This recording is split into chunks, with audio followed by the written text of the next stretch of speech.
Salut à tous, alors je viens de finir Hawkeye, la saison 1, j'espère qu'il y aura une saison 2, ce serait sympa, et il y en aura sûrement une, j'imagine. Et du coup, 6e épisode, le recap, la conclusion finalement à tout ce qu'on avait vu avant. On reste sur la même ambiance, un peu fun de Noël, avec des scènes d'action, avec la confrontation enfin entre Yelena et Clint, où elle apprend enfin la vérité. Finalement, pas de grosse surprise de ce côté-là, parce qu'on devait s'attendre à ce que voilà, ils se battent et qu'il y ait une conversation justement où Clint explique exactement ce qui est arrivé à Natasha. Et que on espérait qu'il fasse la paix, bien sûr. On se doutait bien que, vu l'ambiance de la série, vu le ton, le registre assez comédie de Noël qui imprégnait toute cette série depuis le premier épisode et depuis la bande-annonce, on se doutait bien que la fin n'allait pas être catastrophique et ça aurait été une sacrée déception, un sacré choc si il y avait eu quelque chose de très très très grave, de très sérieux par rapport à la série, parce que ce serait venu un peu de nulle part. Et du coup, j'ai bien aimé justement, il y avait quand même pas mal d'émotions, j'ai trouvé les acteurs étaient vraiment excellents au niveau de la conversation entre Clint et Yelena à propos de Natasha. On a vraiment il faisait bien ressortir justement la peine, la souffrance des personnages, et ça j'ai trouvé, c'était un beau moment, j'ai trouvé justement. Euh, avec le fameux sifflement, le code entre les deux sœurs que Clint connaissait, puisque Natasha, c'était son meilleur ami, et comme il le savait, du coup, il a arrêté les coups de Yelena, et c'est grâce à ça, en fait, qu'il a gagné sa confiance. Et du coup, j'ai très bien aimé cet aspect-là. Après, pour Kate Bishop, j'ai beaucoup aimé le fait qu'elle... bon, une fois que tout est dévoilé et que oui, bah, c'était la mère de Kate, Madame Bishop, j'ai plus son prénom, Eleanor, qui travaille depuis des années avec Wilson Fisk, et du coup qui fait partie du crime organisé, de l'organisation du Caïd. Et que Kate, à la fin, ce soit genre la justice, quoi. Tu vas en prison et puis c'est tout. Et du coup, c'est bien. J'ai beaucoup aimé justement le personnage finalement de Jack, qui, même si on avait l'impression, et c'était trop évident au début qu'il voulait nous faire passer pour un méchant, il faisait vraiment un peu méchant bondien comme ça, je trouvais, avec ses cols roulés, sa moustache et puis on va dire sa passion pour l'escrime. J'ai vraiment bien aimé finalement qu'en fait il était là au milieu de tout ça et il se doutait de rien du tout, et que finalement il aide même à la fin à se battre contre le gang des survettes, qui était quand même une idée vachement farfelue, mais qui paye, parce que j'ai trouvé ça très drôle. Vraiment, l'humour, j'ai trouvé qu'il fonctionnait très bien dans cette série. Dans l'ensemble, et que c'était plutôt bien équilibré aussi, avec justement le côté un peu plus sérieux, un peu plus triste de Clint, et de Kate aussi, sa difficulté justement à être acceptée par sa mère, ou à trouver sa voie, etc., etc. Donc j'ai vraiment bien aimé ça. J'ai adoré dans cet épisode le petit montage style Maman j'ai raté l'avion, avec la petite musique, la musique de montage, mais un peu de Noël comme ça, où ils fabriquent, où ils vont dans l'atelier, ils font les flèches, les flèches gadgets, ils les fabriquent eux-mêmes, etc., avec la petite musique. Ça faisait vraiment Maman j'ai raté l'avion. Et puis à la fin justement, alors la scène d'action des deux archers, du coup Kate et Clint, avec toutes leurs flèches gadgets, différents gadgets, etc., etc. J'ai trouvé ça très sympa, très fun, très drôle. Même si, j'avoue, mais ça aurait été pas bien, parce que pour une fois, Clint est de nouveau mis en avant sur ses qualités, ses qualités d'archer, et puis on a l'histoire avec Yelena, voilà. Et j'avoue que je me suis dit, est-ce qu'à un moment il va y avoir trop pour eux, et il y a quelqu'un qui va débarquer pour les aider, du genre Daredevil, du genre pourquoi pas Spider-Man. Alors spoiler, par rapport à No Way Home, donc si on n'a pas encore vu le film, à la fin de Spider-Man, le dernier plan, il voltige dans New York et c'est Noël. Et il passe devant le Rockefeller Center, etc. Et en suivant les alertes de la police, et puis voilà. Et du coup, je m'étais dit, mais ça se passe normalement, les films et les séries Marvel se passent dans l'ordre chronologique, à quelques exceptions près. Mais là, ça faisait vraiment trop. Ça faisait à la fin du dernier film Spider-Man, on le voit voltiger, c'est Noël à New York. Et on voit exactement le sapin, Rockefeller Center, la patinoire, etc. Et du coup, je me suis dit, est-ce qu'il va pas débarquer dans Hawkeye dans le dernier épisode? Parce que chronologie, enfin, ça aurait été fait de telle manière à ce que ça fonctionne, quoi. Et finalement, non. Et puis, c'est pas plus mal parce que, voilà, il y a tellement déjà de second rôle dans Hawkeye que, encore une fois, Hawkeye n'était pas au centre de toute l'histoire. C'était d'ailleurs un peu plus basé sur Kate Bishop. Et lui, il servait plus de mentor. Mais on a quand même cette conclusion avec Hawkeye qui rentre à la maison avec Kate et Lucky, le chien errant qu'ils avaient trouvé. Et Kate qui a accepté dans la famille Barton. Et ça, c'est super chouette. C'est une vraie fin de film de Noël. Et tout est bien qui finit bien. Et du coup, les grandes révélations, les grands kiffs de geek, toute cette histoire de montre, en fait, on a l'explication, c'est que la femme de Clint, Laura, était en fait, c'est sa montre à elle qu'elle a laissé traîner du coup et qui met les choses en danger puisque c'est la montre de l'agent 19 du Shield. Donc on découvre que Laura était bien une agent du Shield qui a sûrement arrêté d'être agent du Shield quand elle est tombée enceinte. Et du coup, qui a été protégée, c'est pas pour. Du coup, ça explique pourquoi Nick Fury, la famille Barton a été vraiment mise à l'écart et protégée par Nick Fury, comme on l'apprend dans l'ère d'Ultron. Du coup, Laura, définitivement une agent du Shield, une ancienne agent du Shield, l'agent 19. L'agent 19, c'est Mockingbird, donc c'est cohérent avec dans la BD, puisque Mockingbird, sauf que c'est Bobby Morse, Barbara Morse, dans la bande dessinée, qui est mariée avec Hawkeye. Ici, elle s'appelle Laura depuis le début, on la connaît que en tant que Laura.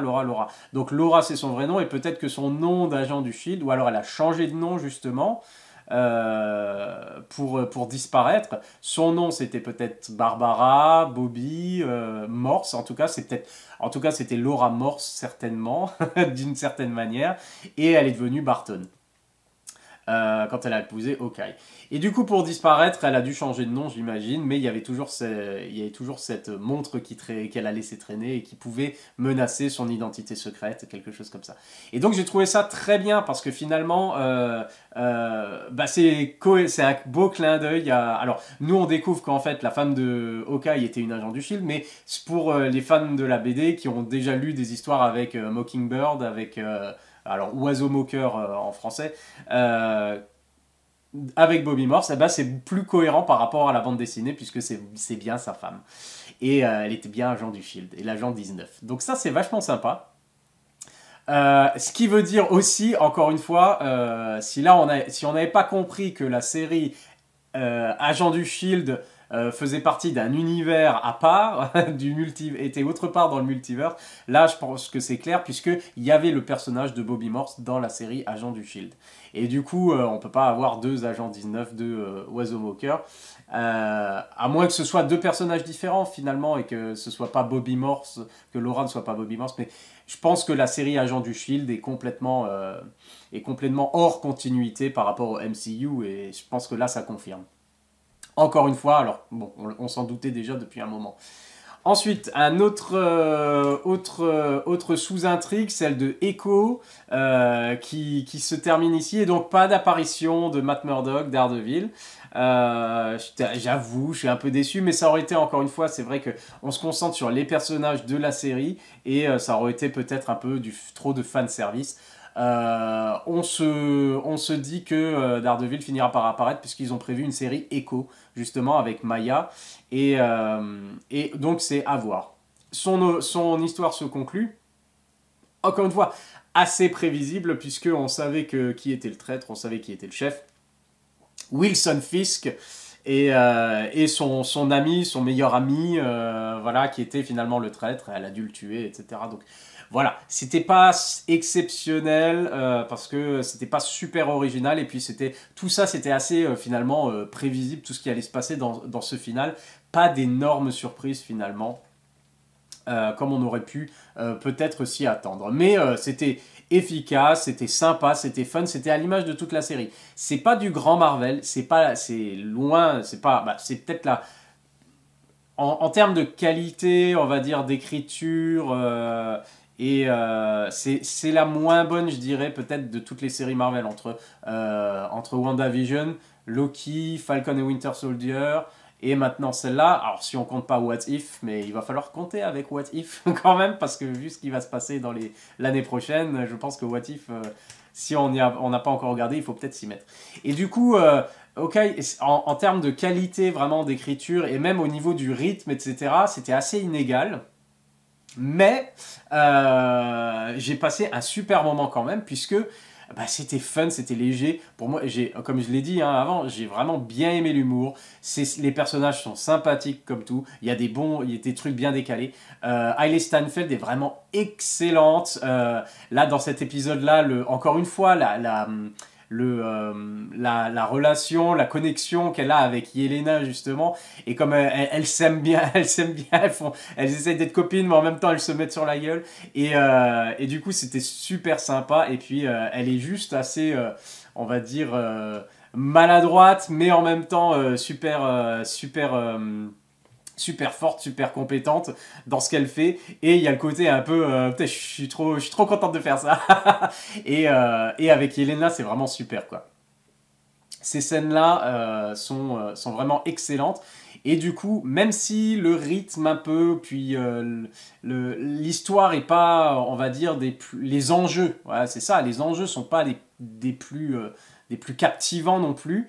C'est les personnages, les moments entre personnages finalement qui font que cette série fonctionne très bien quand même, et on passe un très très bon moment. En tout cas, 6 épisodes qui passent à toute allure pour moi. Et même si je reconnais qu'en termes de qualité, c'est pas ce que Marvel peut faire de mieux, mais qu'est-ce que c'était sympa. Ensuite, la grande révélation du coup finalement, parce que belle conclusion pour tout le monde, mais comme j'ai dit assez prévisible. Et finalement, moi la surprise que j'ai eue finalement, c'était, alors on savait que Wilson Fisk allait faire son apparition, le Caïd, joué par Vincent D'Onofrio, donc formidable. Et ça fait tellement plaisir de le revoir, mais on continue de se poser la question, est-ce qu'il s'agit du Caïd, est-ce qu'il s'agit du même personnage que dans la série Daredevil?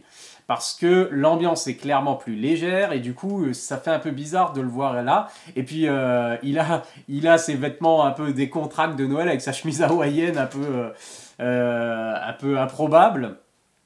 Et son style du coup avec le chapeau, ça fait très Kingpin de la bande dessinée, mais je trouve de la bande dessinée un peu à l'ancienne quoi. Un peu le Kingpin des années 60-70 qui affrontait Spider-Man et Daredevil. Daredevil, je vais le dire à la française, j'essaye pas. Et du coup, bah, ce Caïd, ce Wilson Fisk là, est très menaçant, et il se laisse pas emmerder, et il est super puissant. Encore une fois, bah, on se souvient voilà de l'affrontement dans la série Netflix avec Daredevil, donc il est super puissant déjà, et le combat entre lui et Kate Bishop était très impressionnant, surtout à voir ce que Kate se prend dans la figure. On nous rappelle encore une fois que elle n'a pas de super pouvoir, elle n'a pas une super force, elle est juste très très forte.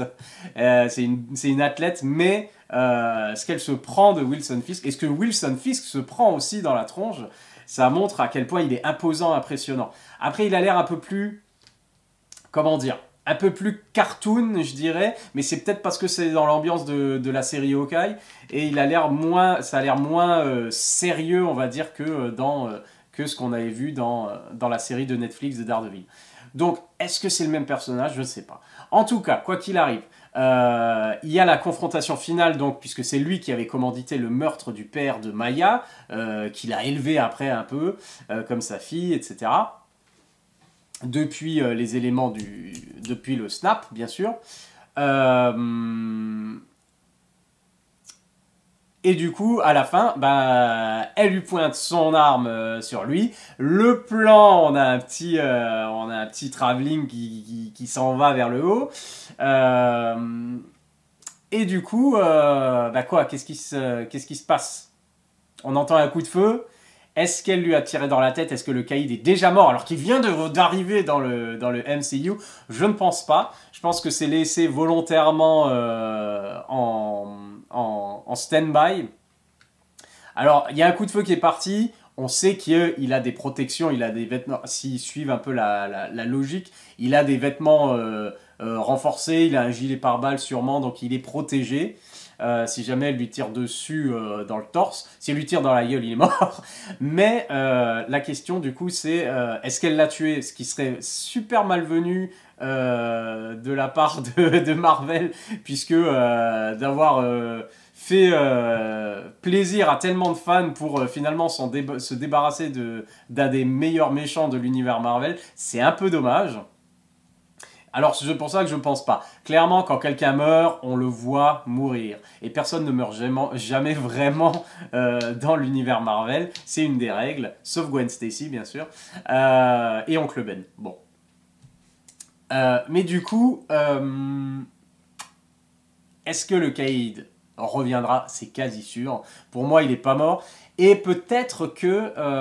et c'est peut-être la scène que j'attendais, parce que je me suis dit, justement, quand elle lui pointe le flingue sur la tronche, je me suis dit quelqu'un allait l'empêcher de faire feu. Ou alors lui se serait saisi rapidement du pistolet ou quelque chose comme ça. Et j'ai imaginé, comme un gros fanboy, voilà, qu'il y a un bâton qui allait taper le flingue, le coup allait partir à côté, et que c'était Matt Murdock d'Daredevil qui était là pour dire non, on va le mettre en prison, il va aller en prison comme il le mérite, comme là il doit aller, et on va pas le tuer, ça lui fera, c'est mieux s'il moisit en prison, ou quelque chose comme ça. J'avais imaginé cette scène-là, j'avoue. C'est pas du tout ce qui s'est passé, en tout cas on sait pas. Puisque la caméra s'en va, on entend le coup de feu et c'est tout. Donc en fait, ils se laissent la marge de décider ce qu'ils vont faire. Ils savent sûrement déjà, mais en tout cas, et comme Marvel ont fait des reshoots jusqu'au dernier moment, en voyant comment ça fonctionne avec les autres séries, les autres films, etc., en fonction de ce dont ils ont besoin. Je pense que, vu qu'ils ont annoncé une série Echo, vu qu'ils ont annoncé, ils ont montré l'arrivée de Daredevil dans le MCU, ils ont montré l'arrivée de Wilson Fisk dans le MCU, donc j'imagine que on n'a pas tout vu justement de cette histoire, et puis on découvrira ce qui s'est passé.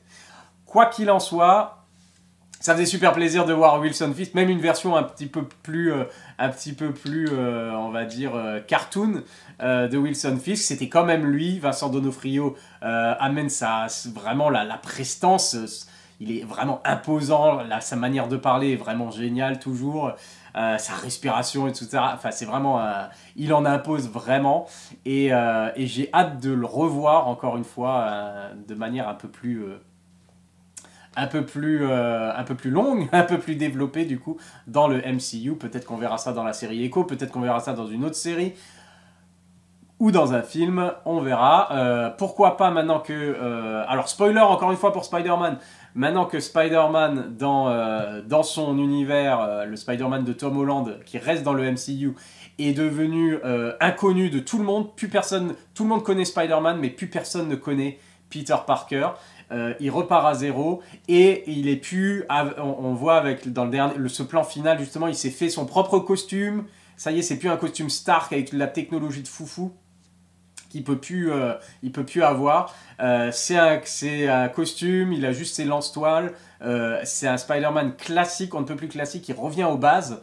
Et c'est un nouveau départ, et il est à New York, et ce sera le Friendly Neighborhood Spider-Man. Donc à mon avis, ça va rester cantonné à New York cette fois, et ça va être beaucoup plus basé sur peut-être justement le crime organisé, la rue, quelque chose comme ça, quelque chose de plus contenu et moins cosmique, moins il va plus aller dans l'espace, il va plus rejoindre les Avengers, en tout cas pas de sitôt.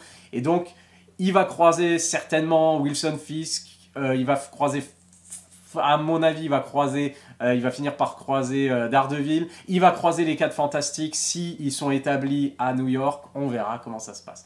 En tout cas, toutes les possibilités sont ouvertes. Et pour conclure, du coup, sur Hawkeye, même s'il n'y a pas eu tout le fan service qu'on aurait imaginé, parce que on est déjà assez gâté comme ça par Spider-Man No Way Home, et on est gâté par l'arrivée de Daredevil, on est gâté par l'arrivée de Wilson Fisk dans l'univers, le MCU. Même en dehors de tout le fanservice, c'était une série vraiment fun, que j'ai vraiment beaucoup aimé et que j'hésiterai pas à revoir parce qu'elle passe vraiment en 6 épisodes, ça passe vraiment à toute allure et on passe un très bon moment. Voilà, c'est fini pour Hawkeye. Vivement la suite, parce que pour l'instant j'ai vraiment bien aimé tout ce qu'a fait Marvel sur Disney+. Peut-être un peu moins What If, mais sur, on va dire, la fin de What If, on voit un peu plus ce qu'ils essayent de faire et c'était plus intéressant. Donc pour l'instant, c'est positif. J'ai hâte de voir la suite. Et surtout, hâte d'aller revoir Spider-Man No Way Home. Et surtout, hâte de voir Doctor Strange 2. Et surtout, hâte de continuer tout simplement cette saga magnifique qu'est le MCU. Voilà, allez, à la prochaine. Bye.